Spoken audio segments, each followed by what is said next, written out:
Hey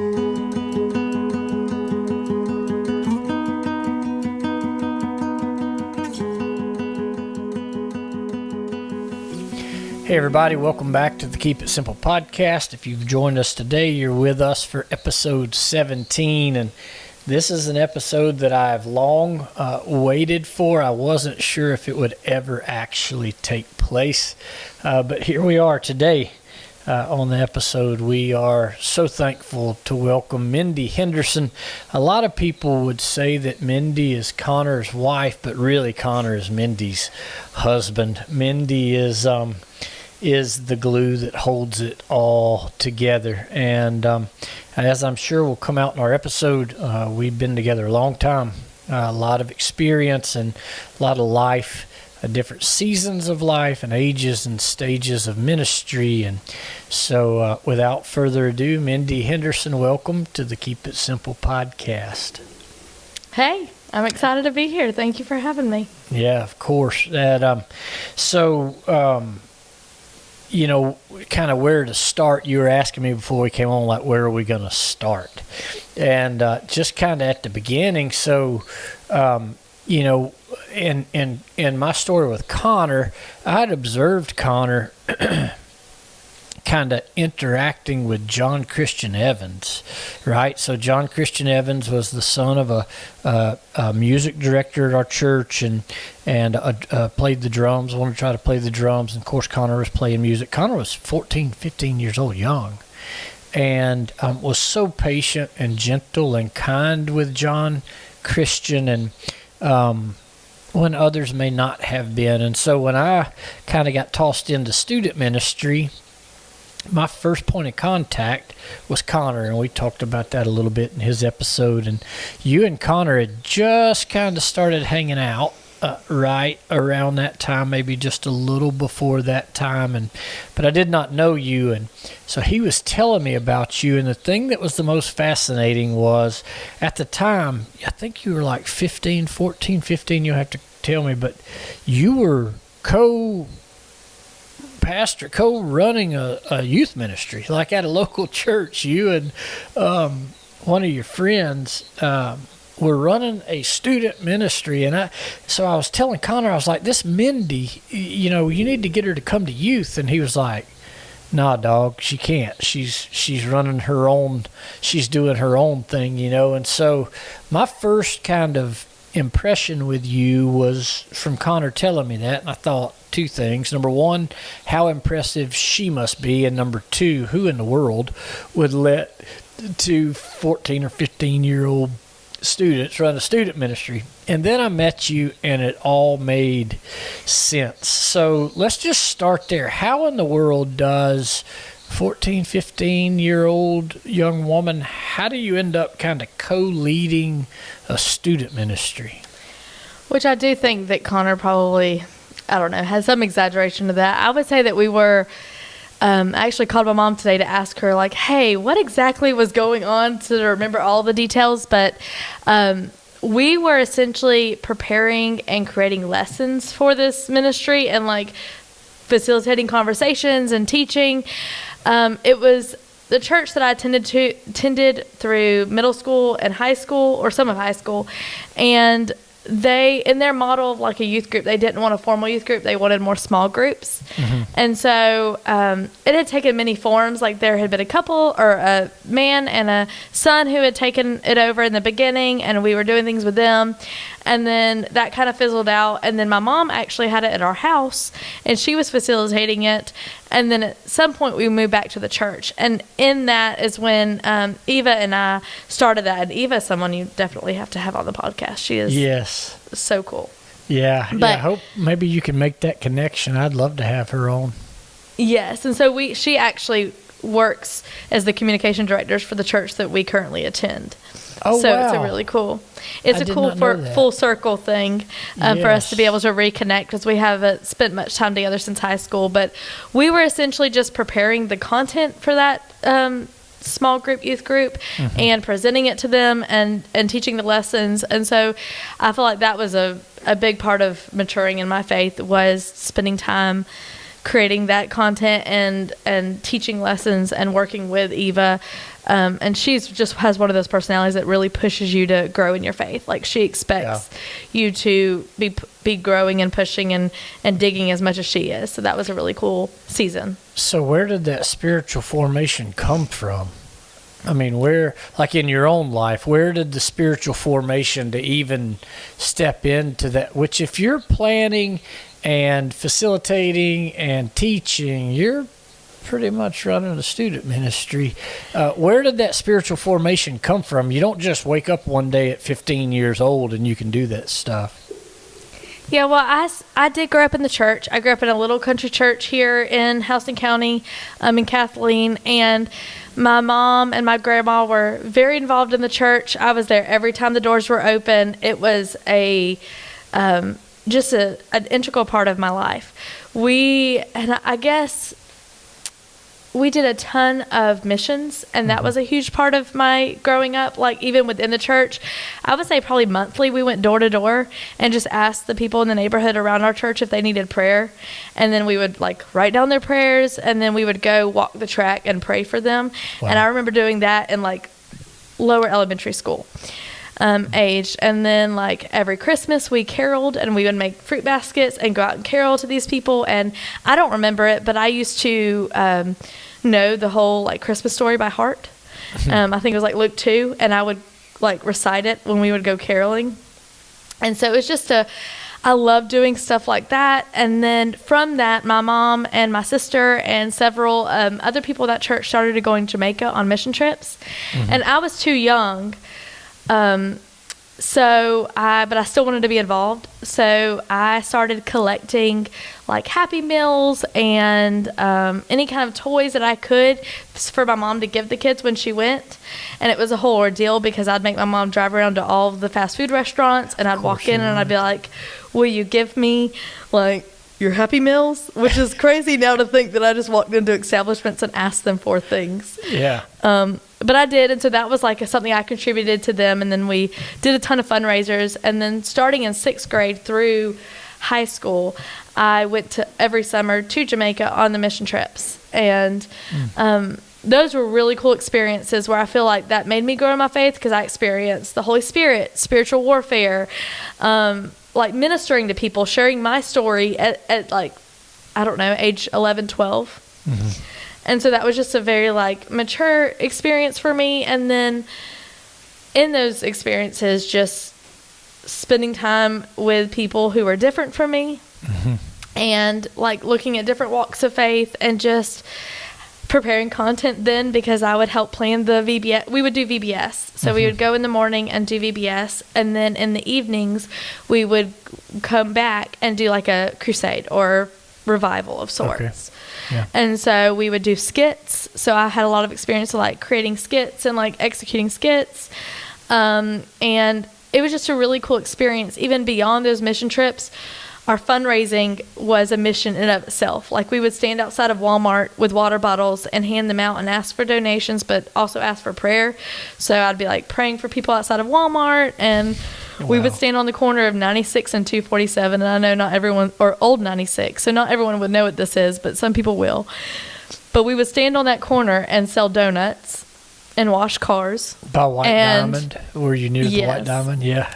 We were. And it was kind of near the subway and all of that. Yeah. We were stopping cars, asking them if they wanted a dozen of donuts. And I'm what a wild thing. And I think one of my favorite things that I used to do is we did barbecue fundraisers. And I would open the phone book and just call businesses and ask them how many plates they wanted. I had a whole script. I would explain everything to them, and then I would just convince them to buy barbecue plates that we would deliver. And would they do it? Did they actually? Yeah. Oh yeah. You'd be of course people would tell me no, thank you, or whatever, and that was expected. I feel like if a middle schooler called me today and had some spill, I'd be like, I'm good. Yeah. But there were some places that would be like, yeah, we'll get 40 plates, and if I didn't cold call them from the phone book, we wouldn't have sold them. Wow. But it was just a cool thing. I talked to my mom today. She's like, that was a ministry in and of itself, because we really took time to pray for people and to do things. And and grow as a team, because it would be like a team of 20 or 30 people, and we would fundraise for months and months and months to be able to go. And so we built this like, community within that group of people. And it's just so cool to see like the themes of community and groups of believers gathering in my life. Like my mom and my grandma really set the tone for that. Like we spend time with our people in our church. And we invest in our community, and we love on people. And so that like was ingrained in me from so young, that it's like you give and you do. And then going to Jamaica and having those like real meaningful encounters with Christ, and with ministering to other people, and watching the people that I am in community with experience God. Like I vividly remember Connor, the last year we went, Connor went with us. And I think it was before you went on staff. We had just started dating in February, so I convinced him from February to July to go to Jamaica, to another country with me. Yeah. But he wouldn't take me on his family vacation. I will just add that. That hurt my feelings. Not that you're keeping tabs. Not that you're... Yeah. I know. But it was, I just vividly remember being on the bus back to where we stayed, and he is just sobbing. And I forgot what happened. I forgot who we encountered. I don't remember anything about that night. But I remember looking at Connor and be like, he just experienced the Holy Spirit for the first time. Amen. And so even beyond ministering to the people of Jamaica, we actually like just getting to experience people that you're with, because we were taking teenagers. So they had so many different life experiences that many of them knew God, but didn't know the Holy Spirit. And so that was always cool to watch. And I just feel like those were like the times that taught me what it meant to be a Christ follower. And so sometimes it was hard for me to come back to normal life after that. Yeah. I struggled a lot in middle school with being known as like the Christian girl, who couldn't make any mistakes, who had to be just perfect, who had to do whatever. But it was different, because I felt like my heart was in Jamaica as a 7th grader, those experiences really like set a tone in my life for the importance of faith and the importance of community and of serving. And so I feel like if I hadn't gone to Jamaica all of those times, if I hadn't done the fundraising, if I hadn't done the caroling and the knocking on doors, I wouldn't be the person I am today. And that's as a 6th grade. I mean, that's starting, well, even before that, actually, with the caroling and the door-to-door. And, I mean, that is discipleship, basically, from your earliest years moving forward. There's a lot of that I didn't know. I knew about Jamaica, and I knew about some of that, but there's a lot of that I did not know. So did you have, and I'm working towards something here, but did you have older girls, middle schoolers or high schoolers that included you and that poured into you and that, kept you involved, or no? Did somebody model that for you, or is that just in you? I think I was following my mom and my grandma. Like I was watching what they did. And there was some of that. I remember, and we'll talk more about when we get to talking about the youth group with you, but like I wanted to be a part of the youth group at that church so bad. Because my sister was 3 years older than me. She was already a part of it. And so I remember just watching her and being like, I just can't wait to get in there. They had their hands on the walls, and they'd put their hands on the walls. They'd write their name underneath it. I'd picked out my spot. I knew exactly where I wanted it to go. It was, so maybe some of that was like not necessarily that someone took me under their wing, but that like I had my sister and the other youth to look up to. And I was amongst it, because they were the ones going to Jamaica when I was too young, because my mom and my sister probably went 2 or 3 years before I could. So because I just don't know why my mom wouldn't let me go as like a elementary school student. I remember being so upset, like I wanted to go. I think their first year they went had to have been, I think it was 3rd grade. When I was in 3rd grade was the first year they went. So they went 3 years before me. But it was, so I don't know that I had someone who really poured into me as much as I just like, it was what we did. Like we serve, this is what it looks like. And I wanted to be involved, and I wanted to be a part of it. And so, I don't know, that's where I kind of saw myself. So a lot of Connor's spiritual formation then was you pouring into him. I mean, the character, right? So the gentleness and the patience and the kindness and the goofiness. I mean, the Connor's there, but on the spiritual formation side, a lot of that was you pouring into him. Is that fair, you think? I think so, and I think I was probably, when we first started talking in the beginning workings of us dating, I was probably a little overbearing for him because I was serious about this stuff. Yeah. And Yeah. I think, I mean, he grew up in church. Church was important to him, but I don't know that he had experienced God in a meaningful way, and I kind of made it like, you better make it happen. I don't know. It was a very it was an expectation for me. Yeah. And so I don't know. I was a little weird. I was a little at the top. Non-negotiable. So then, what took place? How did you end up with us? I mean, I know that because I stayed on him pretty consistently. Like, just bring her with you, because there was a time where he was coming to our place some and going to your place some, and I don't guess I ever heard, or I forgot. I don't know the tipping point, but at some point, not only did he come, but then you began coming. What was that? What happened there?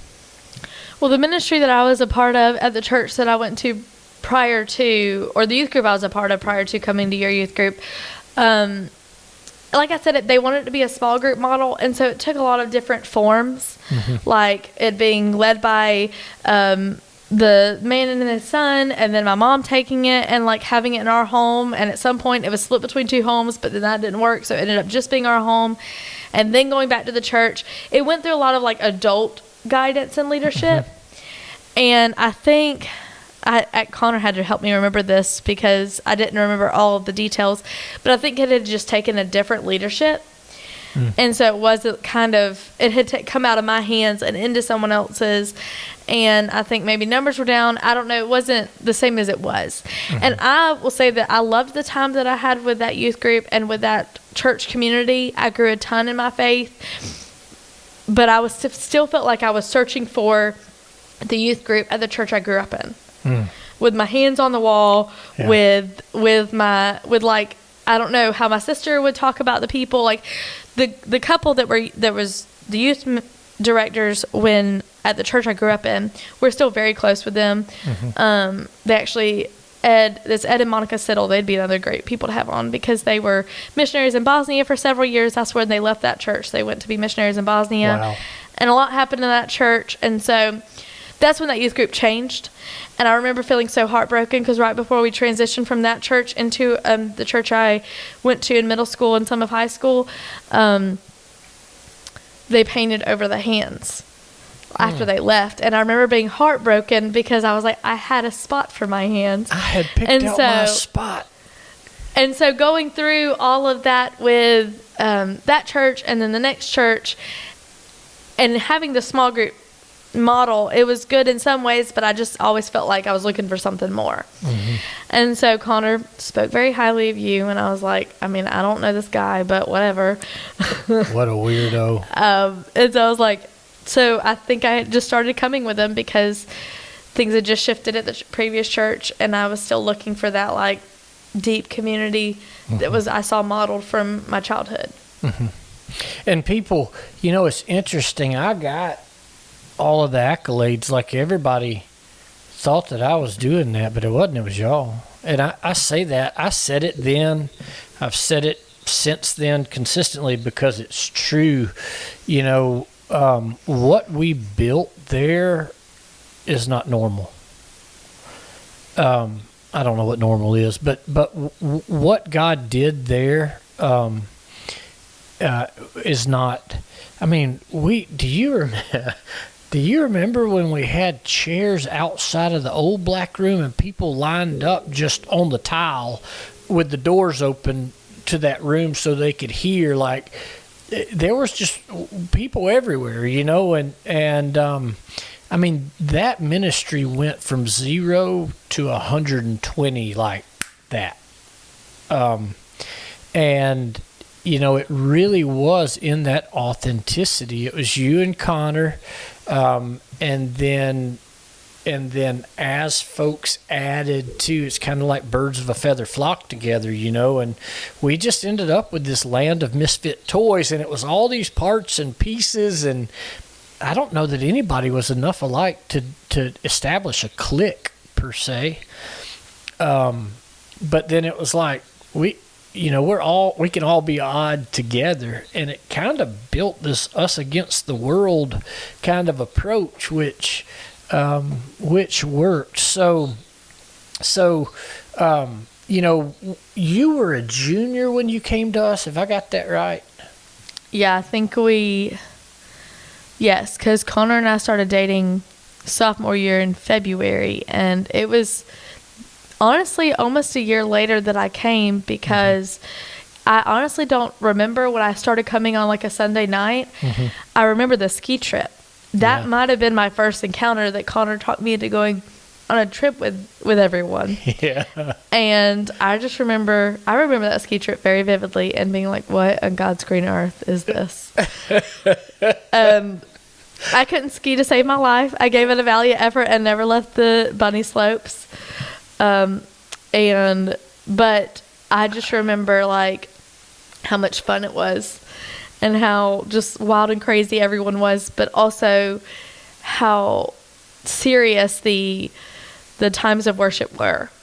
And growing from the small group like mentality that I was at previously, where my mom led a lot and she was phenomenal, but it's different when it's your mom. To some extent, and like coming into somewhere that was led by you, who was strong and sure and encouraging and very like pushing in your faith, I think I needed the strong leadership because I had been a leader and that was good, but I was still a kid and I needed that leadership. And so I remember walking away from that ski trip and being like, well, these are my people. Yeah, and that's, the thing is, leaders can lead and be led. Like the most effective leaders in the world, allow others to lead them while they're leading others, which is a biblical model, to be honest. But that, so then from that, you've got like Haley Daly comes, Olivia's in there, Morgan Mellinger was already there. She was one of the church kids, and that upper Vanda Asbell was so pivotal in that. I remember Vanda having you all like to her house for manicure and pedicure nights and dinners, and really kind of building that culture and pouring into the women, because as a guy, and I was so rough then. I was so freaking rough back then, still rodeoing, and how in the world they let me hang out with teenagers, I do not know. But so from the guys' side, we had the bases covered, but then you had Laurie Mellinger and Vanda Asbell.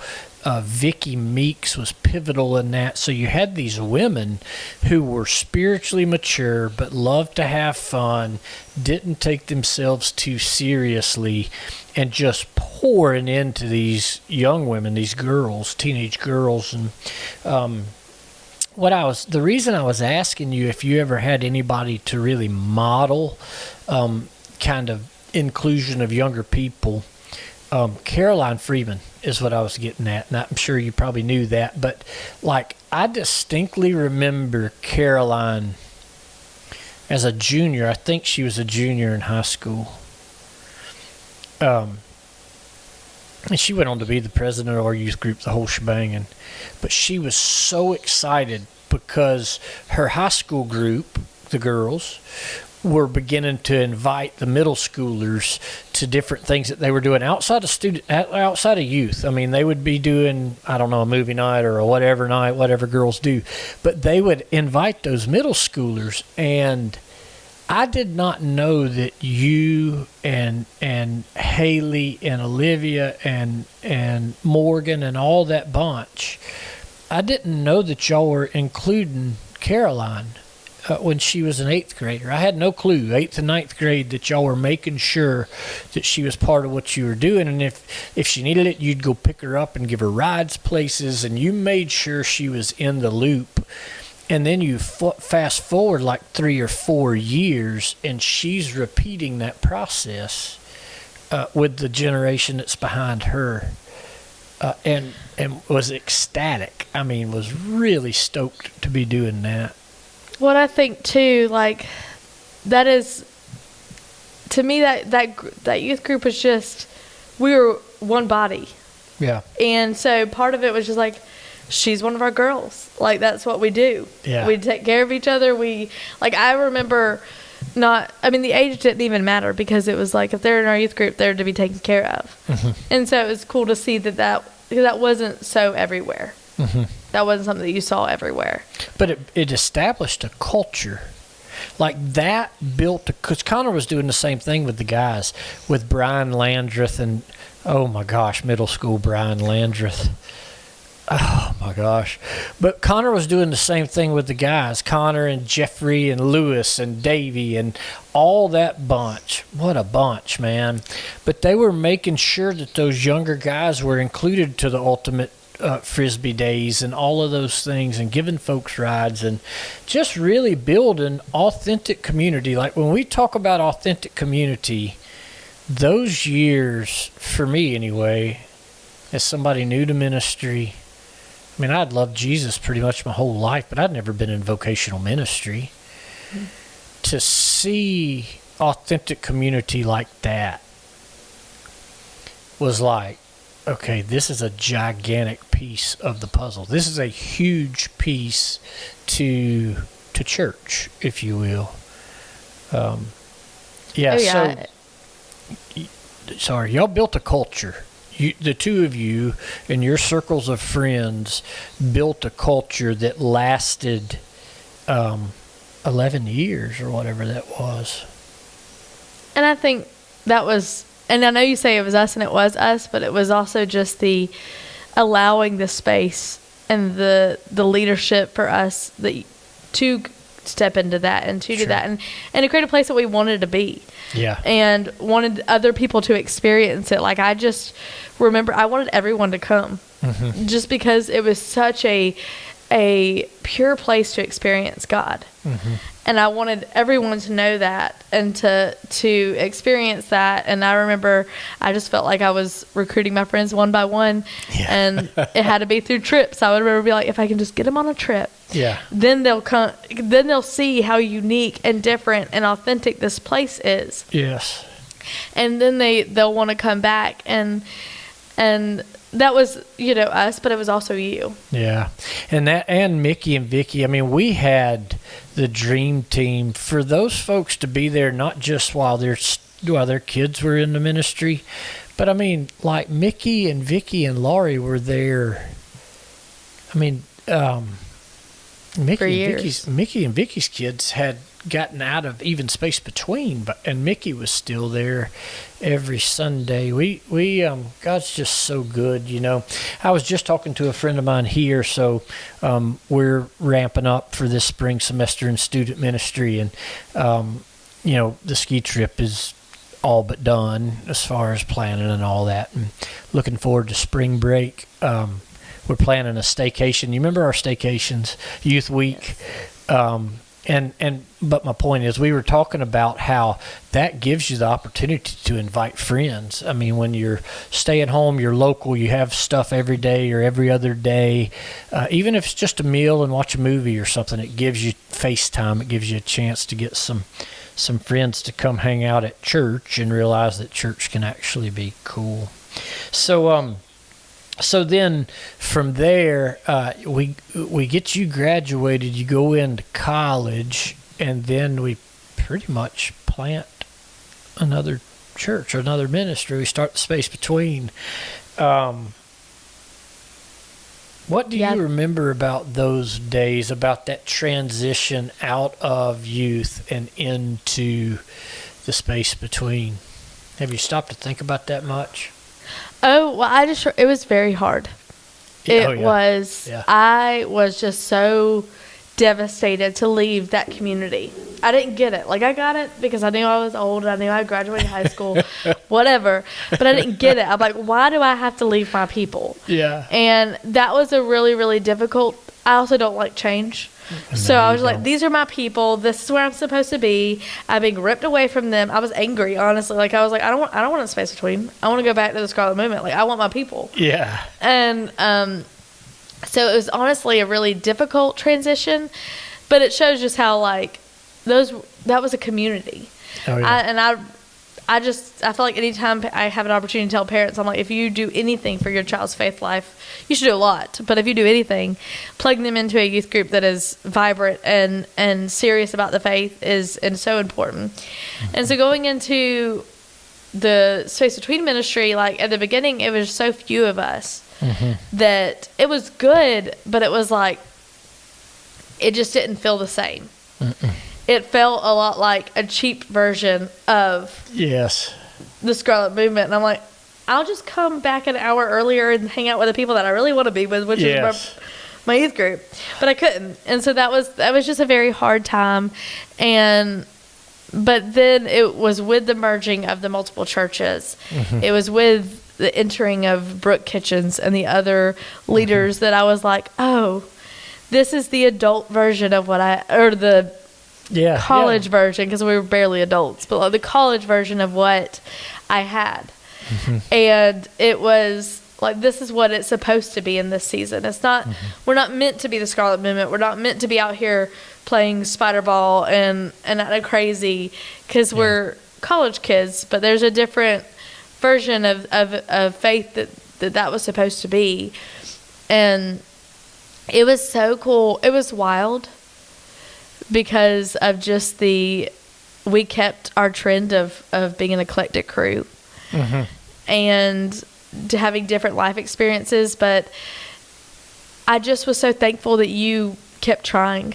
Like, I remember that camping trip prior to the merge. I did not make you drink hot dog water. Don't even. Oh, yes. The people of the Keep It Simple podcast need to hear this story. That Bentley loved us so much, and he wanted to spend time with us, and he wanted to give us opportunities to be together, even when we were a small college ministry before merging. And he had been in youth work for a while, so he should have done a little bit better. But he took us to a primitive campsite. It was awesome. I think we hiked 17 miles in 2 days, which sounds amazing unless you aren't athletic. And so that was the whole thing. But it was a ton of fun. I remember having so much fun, more than I would ever think I could have hiking. It was hard for me physically because I was born with a muscle weakness on the right side of my body, and so my right foot just kind of gave out after about a day and a half. But it was just such a cool experience to be in a space that is so different than what you're used to. And even if it's crazy stories, you're remembering it. And I remember so much of that trip. And but the best part of it was I had something happen that has not happened since. I think it was air bubbles. I don't know. It hurt really bad. My feet already hurt. I was dying, trying to have a good time, whatever. And then Bentley and his awesome self I don't think we packed enough like Gatorades and stuff. And so it's the last night, and I developed some air bubbles. And apparently the way you get them out is to burp. I don't know how to burp. If you know anything about Connor, you know that he is the master of burping. He is the master burper. So he taught me how to burp that night. But to burp, I guess I needed some, something to drink. The only thing that was left was what was the water that the hot dogs had been sitting in. So yes, Bentley did make me drink hot dog water, and I thought I was going to die, but I burped, and they went away, and I survived. Went away. Yes, they did. Eventually. So the reason, legal disclaimer, all you Eagle Scouts out there who may stumble upon this, those dang boys, they drank every drop of water and Gatorade and Powerade and everything that we had. They wiped that junk out.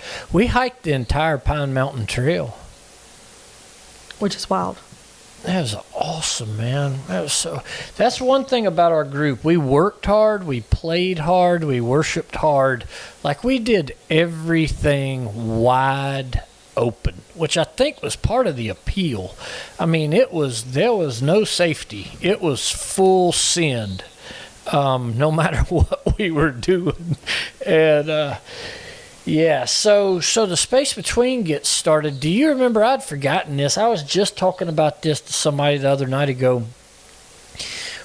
I don't know what we were thinking. We were running that on Sunday nights from like 9 p.m. to midnight.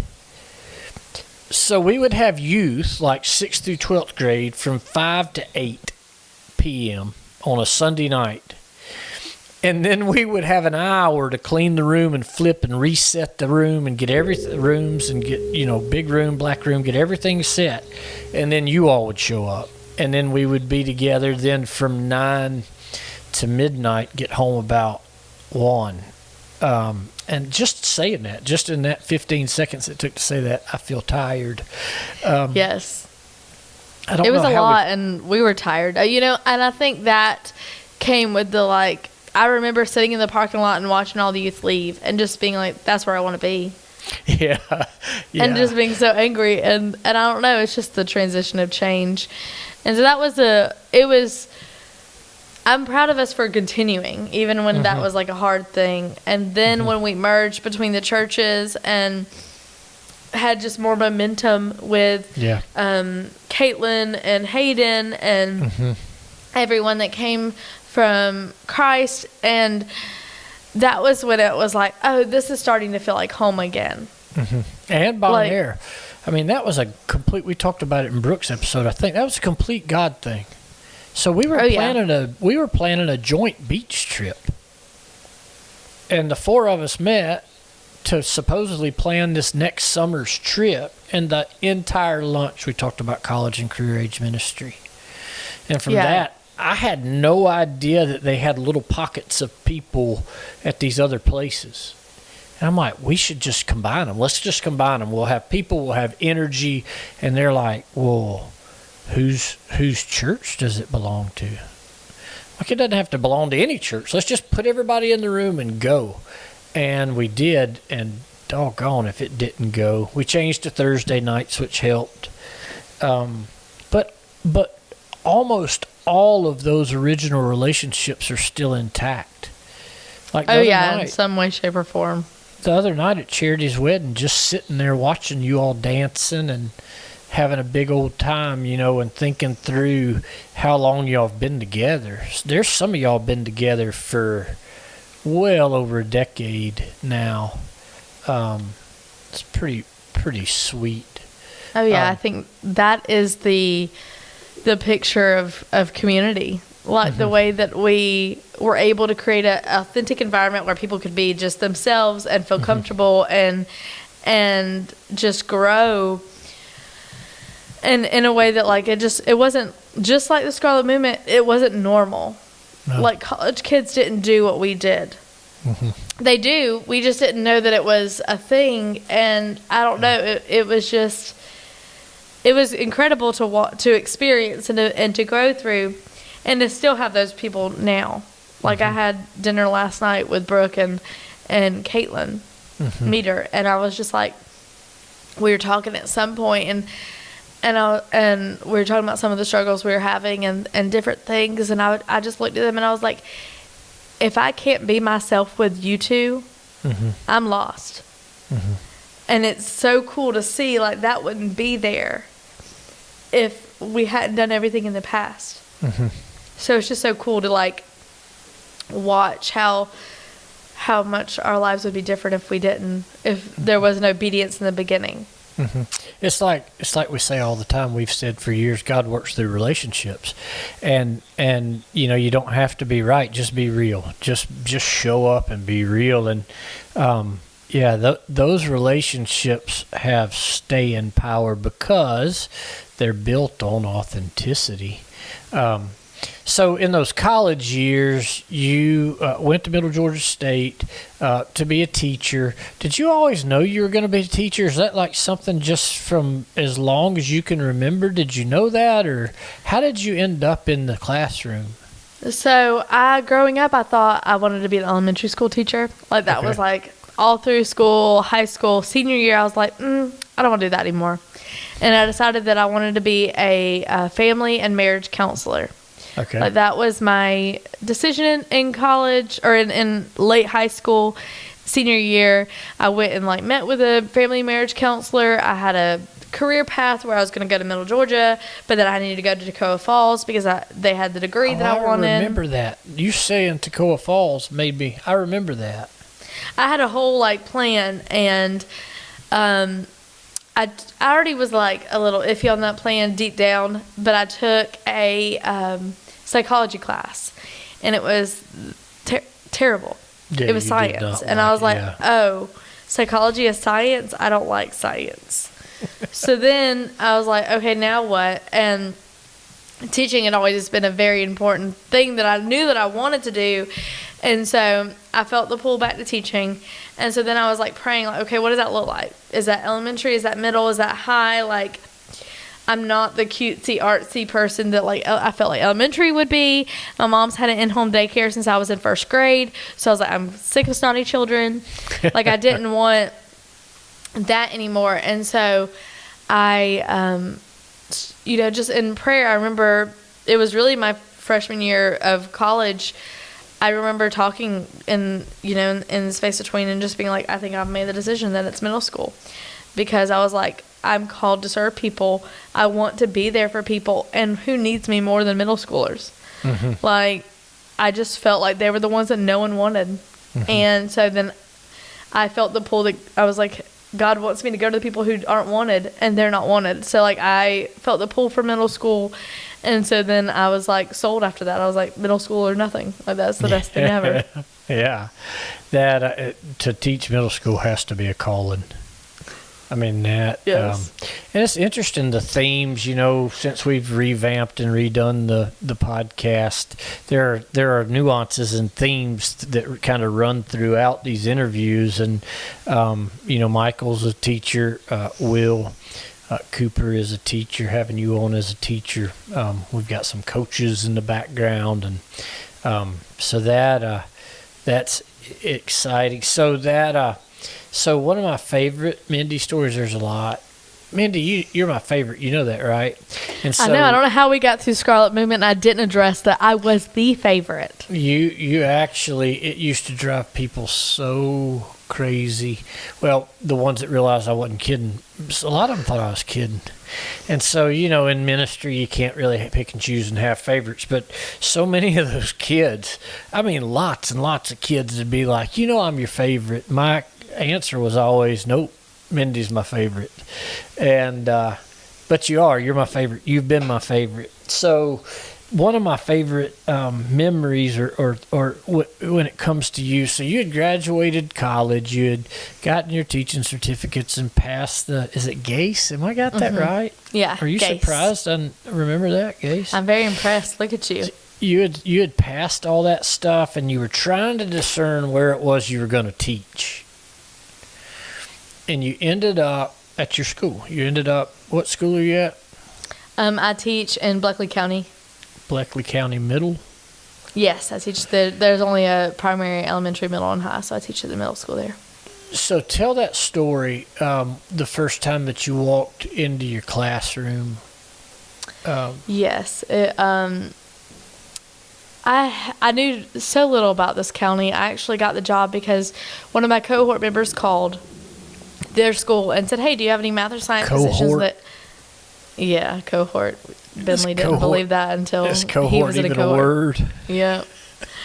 But she called and asked if they had any jobs for science or math, and they were like, no, but we have an ELA. And they gave them my number, and the principal called, and we talked for a minute, and then she's like, okay, come on Friday. And I thought that was like just to meet with her, and she's like, bring anything you want to bring to show yourself off. And I was like, oh, this is an interview. And so I went there on a Friday. The interview went well. I think, like, to me, it seemed like it was terrible, but I think it was okay. And then Saturday, I went to the Houston County Job Fair, and I really wanted to teach in Houston County because that's where I went through. It's where I student taught. I just desperately wanted to teach there. And but that Saturday was terrible. I hated all the interviews. I just didn't feel good about anything. And then that Monday, the principal at the time called me, and she was like, offered me the job, and I said yes. And I didn't know much about this county. I knew it was small. I had one friend who taught there. I knew it was 30 minutes from home, which wasn't bad. And so, like, it took all summer for me to get my classroom. And when I walked in, I was like, it was a good classroom, and there was some stuff, like decals and stuff on the wall. And then I thought it was so cool because there was a verse on the wall. Mm-hmm. And it wasn't just any verse. It was Bentley's life verse, which is Mark 9:23. Yeah, it's written in your Bible. It's written in all those Bibles we gave out. Yes, but and so it was on the wall in your classroom. And then I knew that I was like, this is where I'm supposed to be. And it was just a really cool thing. And since then, it's just been very evident that that's where God wants me. Mm-hmm. It's a great place to be. My students are amazing. My admin's amazing. My coworkers are amazing. Like, it is just an environment that God is in that school. Mm-hmm. And that's not something you can say in many other places. Mm-hmm. And I have just witnessed students praying for each other. I've witnessed teachers praying for one another. I've had, like, one time I remember our social worker called us. It was during COVID. She called us all into the lunchroom, and we just were in a huge circle, the whole faculty praying, and the Holy Spirit was there. And just multiple times, they do a prayer. Just God was everywhere. They do a prayer walk every year before the school year starts, where the community is invited to come and pray over rooms. A public school? It's a public county school? Yes, and so it's just it's an incredible opportunity to love on our students.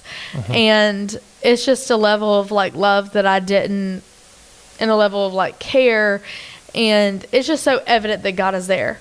And mm-hmm. that was something that I wasn't prepared for. I was prepared for many things in being a teacher, and good and bad, but I wasn't prepared for how intertwined my faith would be with my role in the classroom. Mm-hmm. I feel like I've been pretty adamant, though, that I haven't wanted to, like, push my faith on my students by any means, mm-hmm. because I want my students to feel loved and cared for regardless mm-hmm. of, like, what I believe or anything like that. But just knowing what's around my students, knowing that that every teacher on my hall is praying for their students just as I am, that I can go across the hall and share something I'm struggling with, and I know that teacher will lay hands on me and pray with me, is mm-hmm. just incredible. Mm-hmm. That's so rare. It is, and it's just a culture that I couldn't create if I had dreamt. Like, I couldn't dream of what that was going to be. That day you texted me that picture, the scripture passage on the wall, I about fell out of my chair. I was like, are you kidding me right now? What are the chances? I mean, really, that's not a verse that's thrown around or often used or quoted or referenced or whatever. You know, it's not a super popular verse. So for it to have been on your wall was pretty far out for me. My other favorite story of you, and you I don't know, you'll have to remember this, I'm sure, but so, after fighting bulls forever and then doing student ministry and for years, and I decided to go to college. Right, and I don't know what the heck I was thinking. I was trying to be obedient. So I enroll in college. I'm at Middle Georgia State, and I'd never been, like, to college. Like, I'd never been to campus. I'd never been anywhere. And you and I don't even think we had a conversation about it. I don't think we discussed it. I remember I was sitting in my office at the youth room, and it was raining. I remember that vividly. And there's a knock, like, on the outside door, not the office door, but the outer door, and between the youth room and Carter Hall. And I go and look out, and there you are, standing there in the rain. And I open the door. I'm like, Mindy, what are you doing? And you said, get your coat, get in the car. And I'm like, okay, where are we going? And you're like, we're going to the school. I'm like, for what? And you're like, I'm going to show you where your classes are. Da, da, da, da, da, da, da, da, da, da. By that point in our relationship, I realized it's useless to argue. So I grabbed my coat, my rain jacket, and shut the lights out and locked the doors. And so we hop in your car. And it was like a mother hen with a little duckling. Do you remember this or no? Yes, I do. You took me to the registrar's office to get a copy of my schedule. You took me to the student center to get my photograph taken for my student ID, which, by the way, you don't know this part. So in my leather shop, both down there and now here in Missouri, on my cutting table where one of my lights are, that student ID is still sitting there because it's from that day. But you took me, made me get my photograph taken for the student ID. You took me to the library and made sure I bought all the correct books. And then you took me to every building and showed me, you're like, okay, so on Mondays and Wednesdays, you're going to come here. And then after that, you're going to go here. And you literally, like a mother with a kindergartner. But I'm going to tell you what, the next week when classes started, I never felt nervous. Like I did feel nervous because I was the old guy. And I had classes with Ben Williams, and like I had classes with my students, which was a little bit weird. So I was nervous just being the old guy, but because you cared enough to go through all that, to take a half a day to drag me around, complaining the whole time. Grump tater. That first day and week of school was easy, you know. I remember you being nervous. Oh, I was so nervous, man. And I don't know, I've oftentimes, and I've learned about myself because I've really dug into different things like the Enneagram, where I've learned about like myself and why I do things that I do, but I'm like, I do for others what I feel like I would want done for me. So the first week before I started college, I went and walked my classes and did what I did for you. So I was like, okay, he's nervous. Like, let's go do this. Like, this is what we do. Yeah. Like, What number are you on the Enneagram? I'm a 2, which is the helper. Okay. And so like I like to serve others. And sometimes that can be from an unhealthy place, like a need to be loved. Like they say in my childhood at some point I was pretty much told that that I was loved for my helpfulness to other people. And that kind of, I can see that trend in like the missions, that like, that's how I felt the most fulfilled was when I was like serving other people. So it makes sense that all that falls into line. And I don't know, that's something when I was thinking of like preparing for this, because I was going to be prepared for this. Yeah. And thinking of like my story is really like, just the role that serving and missions played, that even from in relationships and us going to like Hinton and things like that were a important piece of who I was. But even more than that, like M25 was so like, I felt like a piece of me was put back when we went to M25, because going to Jamaica for so many years and serving like that's where I felt like the most me. And then we go to M25 and that was so powerful. And then I think for me growing up, as becoming an adult, is learning that missions doesn't have to be on the streets of Atlanta or in the hills of Jamaica, that missions is really loving the people around you. And so for me taking you through Middle Georgia, that was like my missional moment. Like that was what I could do to serve you the best way that I knew how. Amen. It made an impact on me. All these years later, I'm still talking about it. And like I say, when you come up next, I'll show you that ID, or I'll take a picture of it and send it to you. It stays on my cutting table out there. But yeah, that's a good word. That first year at M25 with Gabe. So Gabe has kind of become a folk hero to some degree, because of all the Gabe stories, and that guy's he's amazing. I was so thankful we got him on the podcast. But that first year there was incredible. And that happened through relationship. It was Ashley Waldroop from Hinton who, we met Ashley. She was a college summer staffer at Hinton. And on that free day, we took her and Mike and Matt with us to Fires Creek and to eat barbecue and all the normal stuff that we would do traditionally.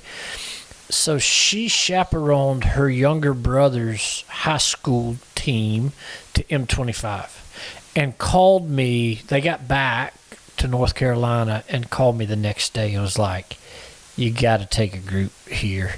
And as she described it, I was like, I can't take my youth, but I'll take our college kids. And that first year, that was the Give Me Your Nuggets. Yeah. That was all the same year. Oh my gosh, yes.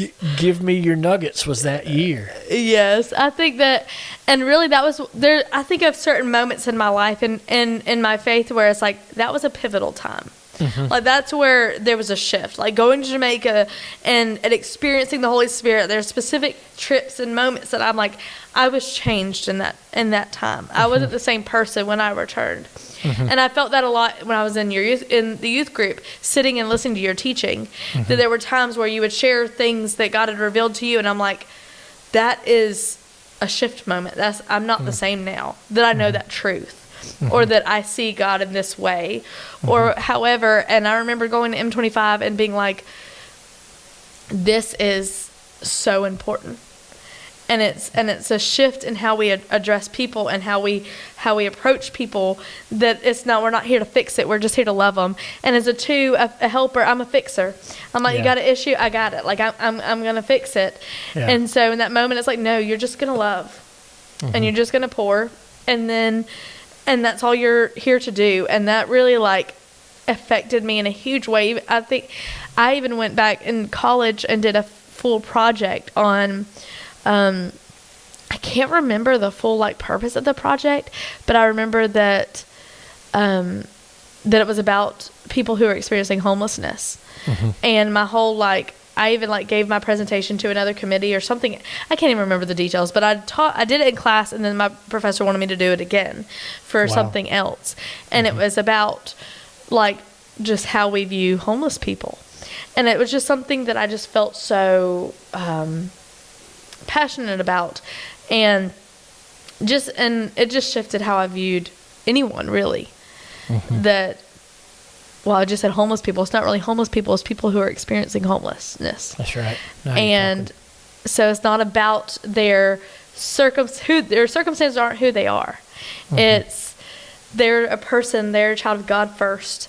And so that really was a big shift for me, and just pushed me. And so I think about that, and then coming back and just being a college student and experiencing different people and encountering different people, and how that affected how I treated people. And I think of our fundraiser that we did that first year to go back to M25, and how powerful that time was, because God had changed us so much that we had something to share. Mm-hmm. And I don't know, it's very relational. Mm-hmm. That's really the theme of anyone's life, really, is how relationships shape them. But very much for me is that being at Enneagram 2, relationships are crucial for who I am. A lot of those relationships are still in place. I mean, so Gabe and Corey have both been on. And it's just phenomenal the way that God works through relationships. And you never know of a day you may encounter somebody, or you may have a shift. That first year at M25, I believe, changed all of us. The Lord, there were nights of worship there unlike any I've ever experienced before or since. And there wasn't 10 or 12 of us gathered. It's not like there was just this room full and a full band and all this emotionalism, but there was worship going on there that was supernatural, I guess would be the way to put that. Yeah, I feel like that was... Sorry, I was just going to say, I feel like that was when I saw what it was like to really experience the Holy Spirit as an adult. because I'd experienced the Holy Spirit a ton in Jamaica, and I was a baby, and I didn't know what that looked like to experience the Holy Spirit at home, like back in the normal environment and stuff. I remember that was just a very impressional time that I, as a young adult, that I was like, this is what it looks like. And people still talk about those trips, but none more than the first one. And I'm not sure if you know this, maybe you do or maybe you don't, but so the Lord has intertwined our stories so much. Like, if not for you and Connor, so literally the only reason I was able to come here and pastor this church where we are in Missouri now is because I went through licensing school. And the only reason I went through licensing school is so that I could marry you two. Yes, I thought that was so cool. I think it was, I don't remember which episode it was. Was it with Jared Middleton, I think, when that you talked about licensing school? Is that who you went through with? Yes, yeah. And it's so cool how relationships are just so, like, things wouldn't be in place if you didn't. I mean, like, my people right now would not be my people if you weren't obedient in creating a conjoined space between.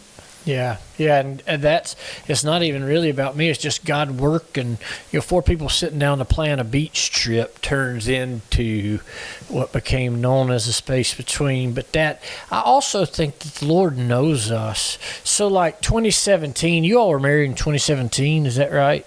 Yes. Because I had to go through licensing school that spring, and you all got married that summer? Yeah, June, because the other day I said I thought it was December, and that was inaccurate. That was Caitlin and Brett, but it was November. I think they got married in November. 2018 is what I was thinking. But anyway, so the licensing school deal had God, by the Holy Spirit, told me in 2017, you're going to go through licensing ordination and you're going to be in pulpit ministry. I would have run hard and fast. You know what I mean? Yeah. But I think that's a cool truth about God. Like, he knows us, right? He knows our hearts. He knows our inner workings. He knows. He also knew that I would stomach licensing school if it meant being able to marry y'all. But you wouldn't have done that in any other circumstance. Right. That's what I'm getting at. But then from that, setting up things for future ministry, we just never really know. But it all goes back to authenticity and community, to relationships. God works through relationships. When we're real, and we stay kind of in that connection, God works through relationships. So marriage, that's where I was segueing into. So how long, you and Connor, how long did you date before you were married? I believe it was like 7 years, 7 months or something like that. And then how long have you been married? 6.5 years. 6.5 years. So y'all been together 14 years? Yeah, February will be 14 years. Wow. Yeah, it's a long time. And how old are you? I am 29. It's painful for me to say this is the year that I turned 30. 29. So almost you're at that tipping point where you will have been with Connor longer than you will have not. That's sweet. That's so sweet. Both of y'all hit the jackpot, man. Well, and I think it's just that's a testament of relationship too, because I tell people it feels like I've been in so many relationships that it hasn't felt like the same one, that we are the same kids, that he's just worked in so many ways that there were honestly times where we probably should have parted ways, and for selfish reasons we didn't, but God still brought glory in it because he knew the bigger picture. And so it's just, we were just had no clue what we were getting into, and I don't know, there's just been so many ebbs and flows to our relationship, because high school was good. We did our, the typical breakup for a day here or there, random things like that. And then college was good, but he God used Connor so many times to speak to me, because me being a relational person, me being a two and a helper, and believing that I'm loved if I love others well, and that and being a Enneagram 2, like one of my greatest fears is of rejection and being left. And so for a long time in college, I remember that a lot of my identity was found in Connor. And so when we would get in an argument, when we would fight, I would just be wrecked, because I was like, oh my gosh, I'm failing. Like, I just didn't get it. And I just remember God so clearly telling me, like, Connor doesn't matter. Like, you are yourself outside of him. And I had to get to a place where I was like, well, I might marry Connor, I might not. And that will be okay, because I'm just going to pursue God and see where it lands. And when I made that shift, then I could see myself more as a child of God and less as Connor's girlfriend. And it was really like, but the fact that God allowed us to stay together when I was doing that, when I was so lost in my relationship with him at that time. And then going into marriage has been fun and crazy and difficult and all the things, because we are very different people. Yes, you are. And we are both very stubborn and hard-headed people who like to match energy. So if I'm upset, he's upset. And so things like that are just we've really had to rely on God in those moments to be like, okay, we got to get recentered, regrounded in who he says we are, and in what he wants our relationship to look like. And so then and then having other couples that I can call Caitlin and I can be like, oh my gosh, Connor just did that. And and this is what I said, and her be like, well, Mindy, you probably shouldn't have said that.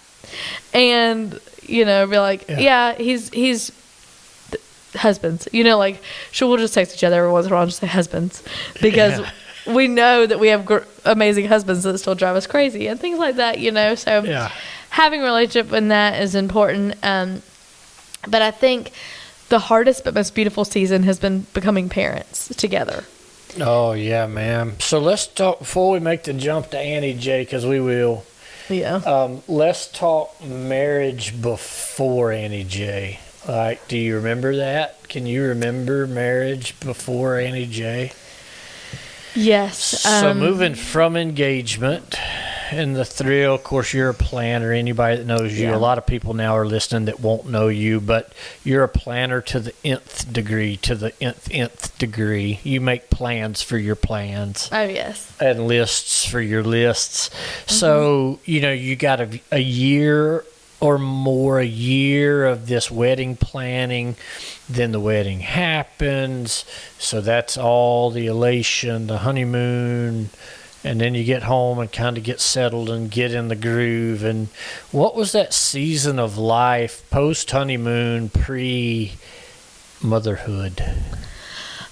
It was great in many ways and difficult in several ways too, because we got married in June, and I started my master's program in August, and then Connor started his master's program the following August. I remember. So looking back at that, I'm like, that wasn't the brightest decision for our marriage, because I was like, okay, I'm giving everything I've got to my kids. I'm giving everything I've got to being a student, and I've got about this much for you, Connor. So fit it in. Don't get in my way. You better help, because I might bulldoze you because I'm so stressed.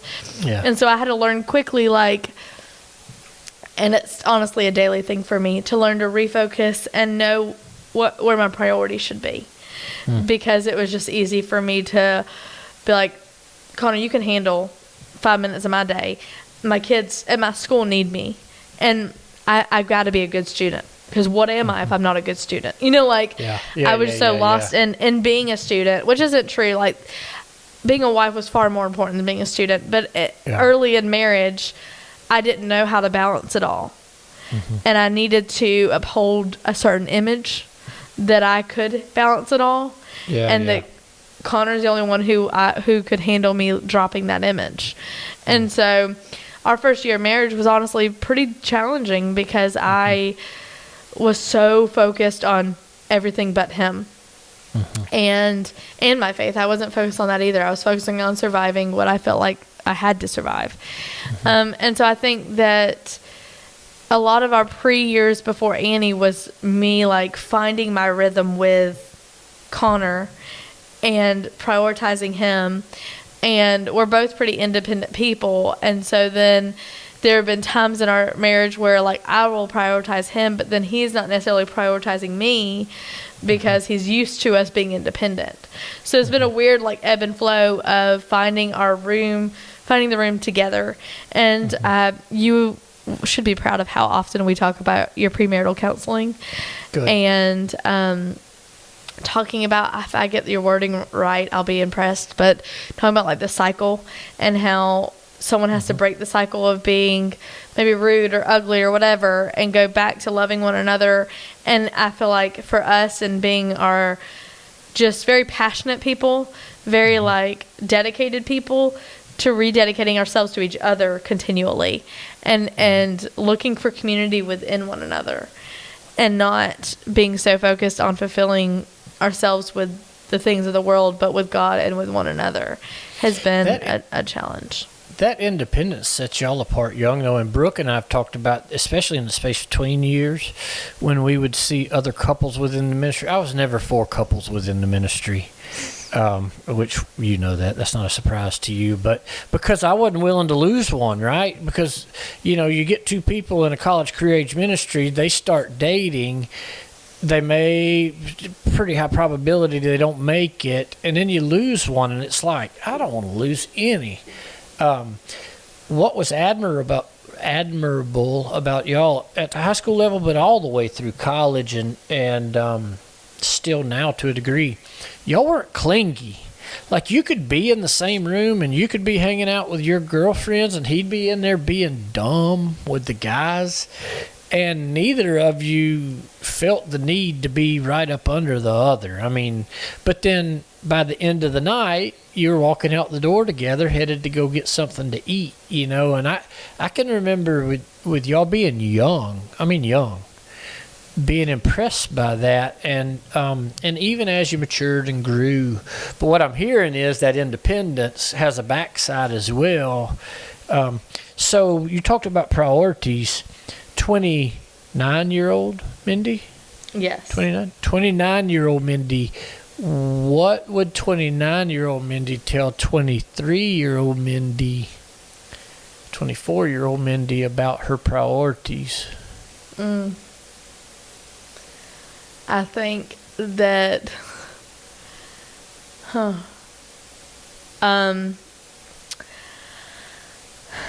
would tell 23-year-old Mindy to slow down. And that if you spend 5 hours on that paper instead of 10 hours, you're probably still going to get an A. But you will find more fulfillment in watching a movie with your husband.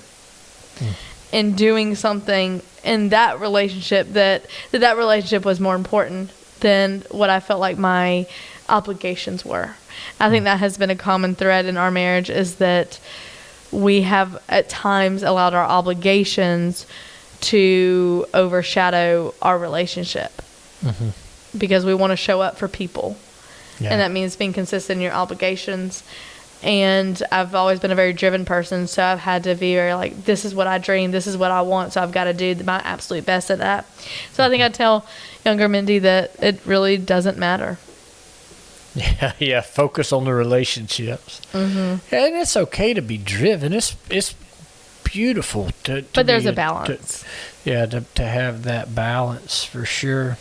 That like I think about like Caroline and Allison, they listen to the podcast. Caroline's in that stage of life right now, married, but no children just yet, and others who may give this a listen, to hear that coming from you, I'm sure is encouraging, will be really, really solid advice. So you weather a first home and into a second home, the buying of your first home, and one of my sweetest, it was so bittersweet. I'm not a big crier, But man, the very last night in Georgia, I came to your house, and do you remember this? You all made us dinner. You made me dinner, and afterwards, Connor and Brooks played and sang the blessing. I'd never heard it. My goofy tail thought they wrote it. I really did believe that they wrote that song because I never heard it, because I'm whatever. Yeah. But squalled like a baby. And I remember leaving your house, driving back to Mom and Pop's, which is about a 40-minute drive, really wrestling with God. Like, what have I done? Like, have I gotten this wrong? A lot of memories in that house. It was a great, great first house. Oh yeah, well, and I think too, like, just that was such a sweet time, and I remember like truly grieving y'all leaving. Like, that was just a heartbreak for me, and I think it's because, like, when you get older and you take away, there's no youth group, there's no college ministry, there's life groups and things like that at church, but when you get down to your people, and like, that's all that you really have, and so it's hard to walk away from, and it's just so essential to, like, for me, as being a relational person, having those people that I can be raw and real and not have to uphold an image is so, like, vital. I think about, even in high school and college, like, relationships were important. They were very important, and they were an essential part of me. But some of my hardest and most challenging experiences have been since then. And if I didn't have my people that I could go to and say, like, hey, this is where I'm at mentally, I'm really not okay, this is what I'm dealing with, and knowing that they were praying for me and pushing for me, like, that's how I've survived some of the things I've gone through. Yeah. And the other night, kind of leaning into that, the other night was Charity's wedding, great night, and everybody together. It was kind of like a reunion of sorts. There were many who couldn't make it and who were not there, but to a degree, it was like a big old family reunion. But there was a point later in the night. I mean, it was late. It was 11 o'clock, 11:15 at night, and I was sitting over there to the side because I don't dance. And Jamie Helms came and sat down beside me, and he said to me, it's beautiful. We shared about 30, 40 minutes together just talking. And we were looking out at all y'all dancing. And he said to me, he said, how does it feel to be an integral part of all the relationships on that dance floor? And I said, I hadn't really thought about it, I said, God did amazing work. And he said, you know what's beautiful about it to me? And I said, what's that? And he said, I live downtown. I work downtown. I spend a lot of time downtown. He said, this is not normal. And I said, what do you mean by that? And he said, nobody cares what they look like. They don't care that they don't have rhythm. They don't care that they can't dance. They don't care that they're bouncing around with inflatable boom boxes and saxophones and microphones like they're 14 years old. Like, what you're watching is pure, uninhibited joy, because you've got a group of people that can fully be themselves without the image or without any of the other, what might somebody think, or how do I look in this moment. And I'm so thankful for that conversation with Jamie, because God was using him to kind of tap me on the shoulder to say, hey, this is one of those moments where you need to understand, like, I'm here. In these relationships, in this community, I'm here. It's just really, really cool. And it's rare. I guess it is rare. I don't think about it being that rare, because most of the time I just really don't care what the image is. But I think for a group of people to work that way, interacting with one another, that was sweet. The weekend was sweet. Oh, yeah. for as much flack as I caught about being a bridesman, it was worth it. It was Would give you a hard beautiful time wedding. about that. Beautiful wedding and a great time together. So you survive early marriage and the selling of a home and the buying of a new home and the move, and then comes Annie J. Yeah, she's the best. Tell me a little bit about motherhood, Mindy. It is the best and hardest thing that I've ever done. Yeah. It was like, I don't know.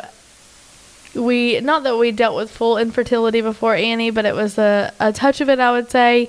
And so I was just so excited when I was able to get pregnant and have Annie, and my pregnancy was great. And Annie, I've called her Dream Baby. I don't know that I call her Dream Toddler, but I call her Dream Baby and normal toddler, because she definitely has her moments. But it was definitely a learning curve. I think that I worked really hard in her first year to help shape her into the Dream Baby, and to like pour myself into her and to make sure she has everything she needs. And in that, I lost a lot of myself. And so that's where it was hard. Was I think that I never went to the doctor, but I believe that I dealt with like some version of postpartum anxiety, where I really struggled with like just not being sure if everything was going to be okay. I was worried. I was like really obsessed with worrying that she was going to like die, which sounds crazy, but like it was a true fear for me. And just like I remember the first night she slept in her crib, first night unswaddled, she rolled over on her stomach and slept on her stomach, which is a big no-no in the world of baby sleeping now. That like even her little sleep sack that she still sleeps in has a little thing that says back is best. And so when I was by the book. I'm like, if mom's on call says that they should be doing this, I'm doing this. Because it was how I calm my anxiety, because I was like, well, if I'm doing everything by the book and she dies, I it's not on me. Which sounds crazy, but that's like what my anxiety told me. Yeah. And so I remember that night I just cried, and I was like, Connor, she's going to die. And which is crazy. She was fine. But I would go and flip her back over, and she'd flip back. And it was just a ebb and flow of that. And so my first year of motherhood was just really, really difficult mentally for me, because I just wanted to do it right so badly. And I just really struggled with relinquishing control that God would have her and that she'd be okay. And so I think that has been really hard for me. I've had some like health issues, and physically it's been difficult for me. And so, but being a mom is such a joy. Like watching Annie and her smiles, and watching Connor with Annie is like so cool. And Connor handled all of my anxiety well, and he was always there, and he's the best dad in the world. But it's still just like we are very strong-willed people. So parenting with him as being two strong-willed people can be very interesting at times. Yeah. Because what I think is best and what he thinks is best has at times been the opposite. And then we have to fight that together. And so community's been a huge role in that too, because I don't know how many times I've called Caitlin and been like, I don't know what to do with her.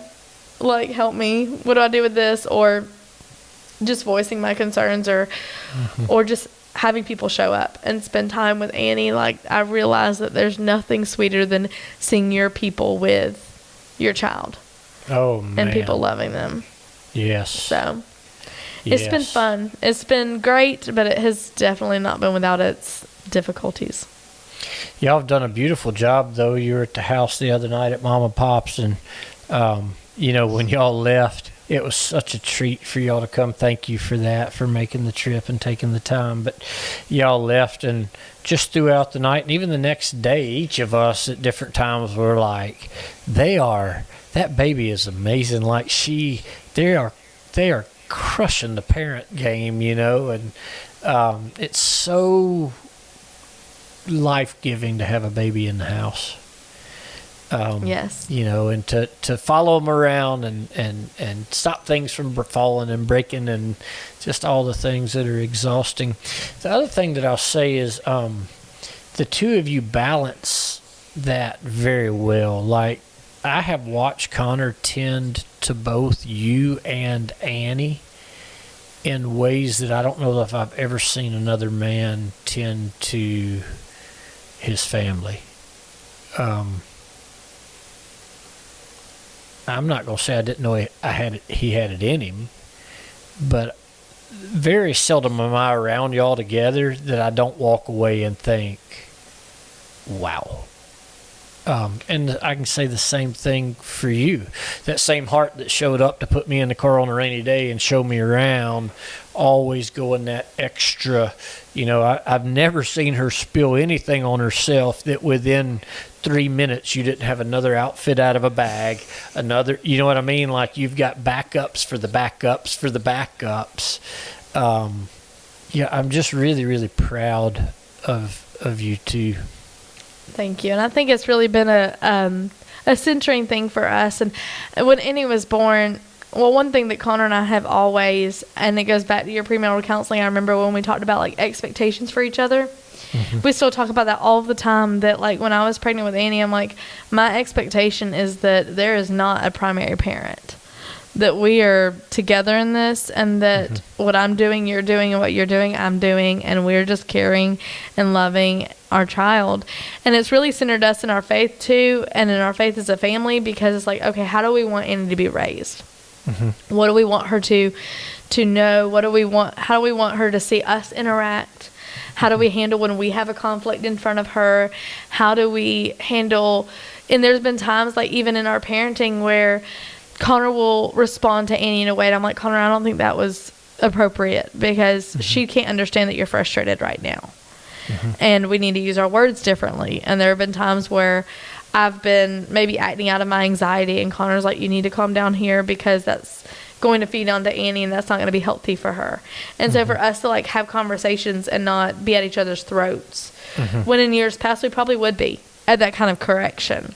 Yeah. But just knowing that we have the same goal of raising Annie to be someone who knows that she's loved and cared for, and that she can know God in a meaningful way. Like, we have work to do to get there. And I feel grateful to have Connor to do that with. That's been a big piece. Yeah, life is life. Marriage is marriage. Parenthood is parenthood. It's all work. It's grueling. It's worth it, but it's never easy. I don't know that the dream necessarily exists, but y'all are killing the game. Two thoughts, and then we'll wrap up. I know you're tired, got to go. One, I'm glad that you and Caitlin have each other. Caitlin Meter. That is a relationship that blossomed early in the space between, and is just multiplied. I mean, just the way that the Lord brought you two together and has used each of you in the other's life is sacred. It's holy. It's a gift. So I end every episode. I didn't forget. Michael had to remind me a couple weeks ago, whenever that was, last week. So the name of this Keep It Simple podcast, the name of the podcast is Keep It Simple.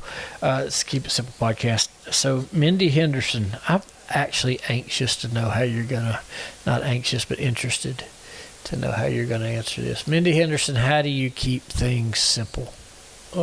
You know that is not an easy task for me, because I'm a detail person. I am an overthinker. I am going to have every angle handled, and so being simple is not natural.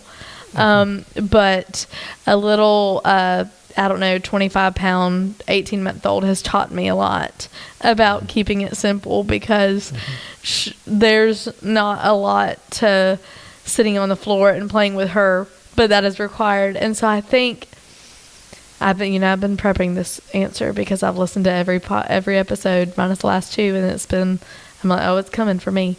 I would say I try my best to keep it simple by focusing on the relationships. Okay. That I'm like, okay, in this moment, like last night at dinner, I'm like, I'm with my two friends here. what do they need from me right now? Like, how can I best serve them? How can I be present in this moment and not allow my stresses or whatever to overcome? So I focus on who's in front of me and what's in front of me, and saying, how can I best serve them in this moment? That's good. And so I think I keep it simple by focusing on the relationships. Is that a good answer? Yes. What does God put in front of me? Yes. Awesome. All right. So at some point in the future, we're going to have an episode where you and Connor are on together, because I need the world to experience the two of you together. Maybe we'll do an episode at some point. We'll put you and Caroline, you and CB can come on, or somebody a couple episodes ago said you ought to start having multiple people on. I said, all right, that'd be a great idea. So maybe one day soon we can get you and Connor on together. Mindy, thank you. Thank you. I know you got a lot going on, and you go from the time the alarm hits until the time you collapse. So thank you for making time. I hope I get to see you before. I know that I'll see you at Hayden and Casey's wedding, but maybe I get to see you before then.